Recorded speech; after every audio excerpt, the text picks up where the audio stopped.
just got off a call with a client who is moving somewhere from California, either to Austin, Texas, or to Nashville, Tennessee. And so they wanted to know which is best for us. Should we lease or should we buy? Should we move to Austin or should we move to Nashville? Those are the last two that they've narrowed down their picks to. And I said, look, let's just go through what is available in each market right now for buying, leasing. Talk a little bit more about what your objectives and your prerogative is. But essentially, they're the same type of city. Great weather, good people, no state income tax, and they're both thriving. So which is better? I thought I'd just show you exactly what I showed them. So I'm going to share my screen here, and let's jump in. So here we are. This is LoopNet. Everybody has access to this. I just said, look, you can pull this up, take a look at it, see what's available today, see what's under contract, see what other properties are going for, lease, buy, sell, so on. So this is for sale. This is a distribution company. So they're doing light industrial. They're doing some small manufacturing. They need to be in the city limits because their employees are younger. I wouldn't say they're necessarily all millennials, but around that same age, 20, 30, 40. They want to be in a hip, cool city. They want to drive as little as possible, yet they want to live in a CBD, Central Business District area. So I was looking at a few of these inside of Austin. You can see on the right-hand side here, I'll narrow in our search a little bit more. We're looking in more central Austin of what is available.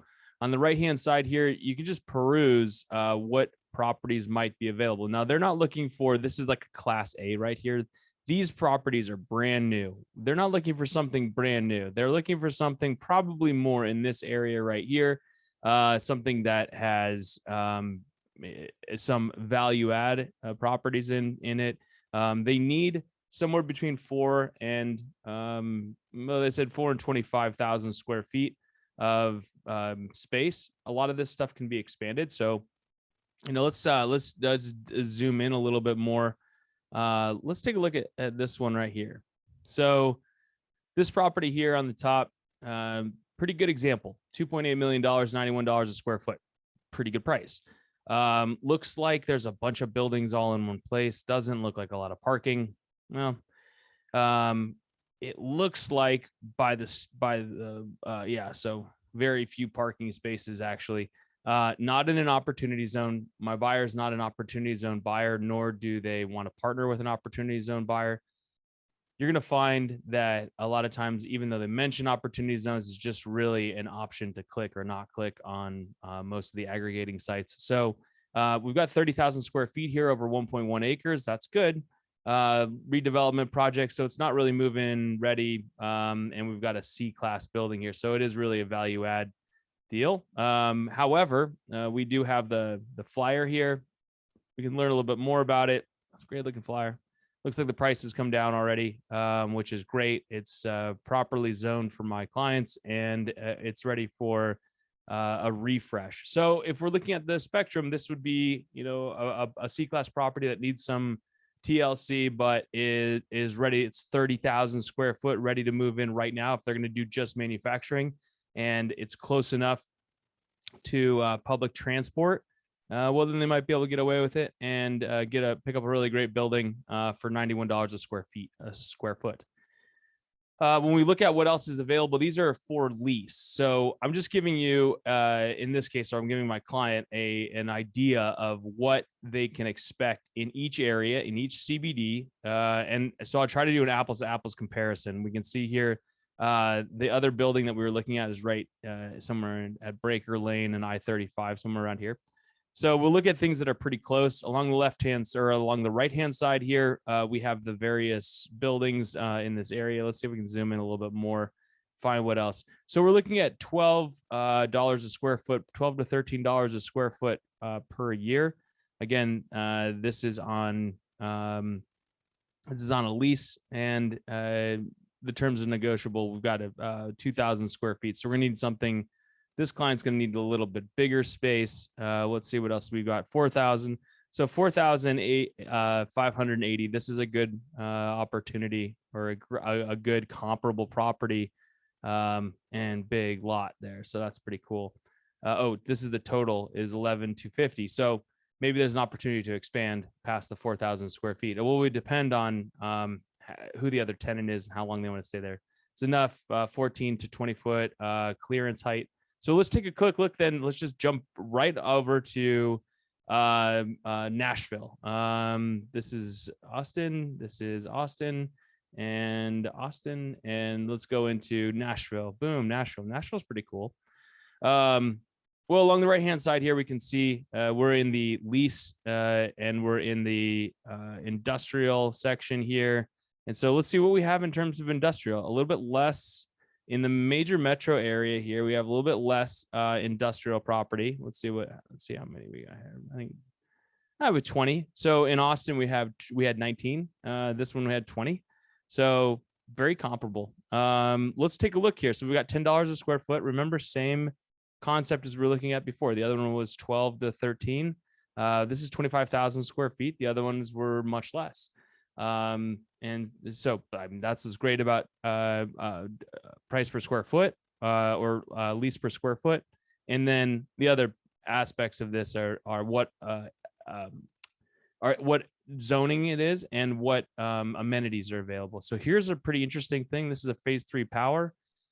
This means some really big, heavy equipment can be operated inside of here, inside of this building. Not very typical. We're on phase 1. We're at 220 volt max. So yeah, this is a big deal. Big building and capable of pushing some heavy machinery. Not in the case of my client. So let's take a look at what else is available. Let's just say, like, even in a lease situation. So we'll go back to, let's go back to the map for oh, this is the lease at $10 a square foot. Now let's go back to what is available for sale. So for sale in the same area, just to get again an apples to apples comparison, I'll go ahead and drop down into industrial again. See how we do in industrial. So, we're looking here, right-hand side, we can see very comparable in the price, actually. Let's take a look at, this is a good example. Let's do this one right here. This is like really close to downtown, or maybe we'll go something a little bit closer up here. What else do we have? Yeah, let's pick this one. All right. So again, centrally located, we've got 6,600 square feet, great comparable for us. C-class building, remember that's very similar to what we were looking at before. And we're here, again, parking struggle, but we have some, it's a 1 mile from downtown Nashville. That's pretty amazing. Mixed use intensive. The other one, remember, was IR zoned.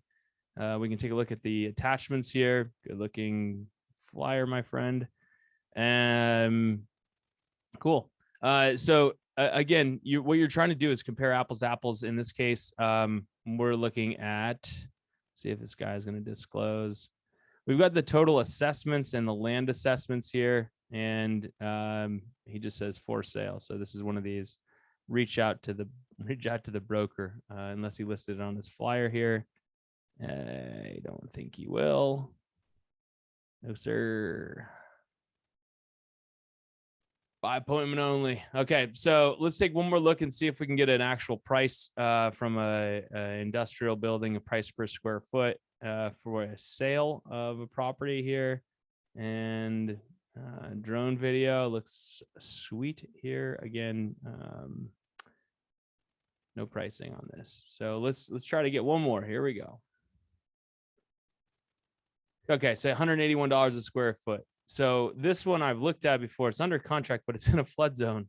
So good on you, Chauncey. You did a great job getting this sold, or at least under contract. So yeah, I mean, in this case, remember the other one for the value add was $91 a square foot. It was a lot bigger, right? It was 30,000 square feet at $2.8 million, or yeah, $2.8 million, down from $3 million, I believe. But if we look at this here, this is actually outside of having to get some extra insurance. It's inhabitable now and doesn't require a whole lot of tenant improvement or a whole lot of value add, but it could use a little spit polish, it looks like. If you have any questions, if you want to learn more about what it takes to make it in commercial real estate, if you would like to take the CRE Pro course, you can learn all about how to analyze a industrial property, how to present to your clients, whether that's a lease, a purchase, city to city, apples to apples, oranges to oranges, peaches to peaches. If you have any questions, please reach out. Zach Rasinger. I'm Zach at CREProcourse.com.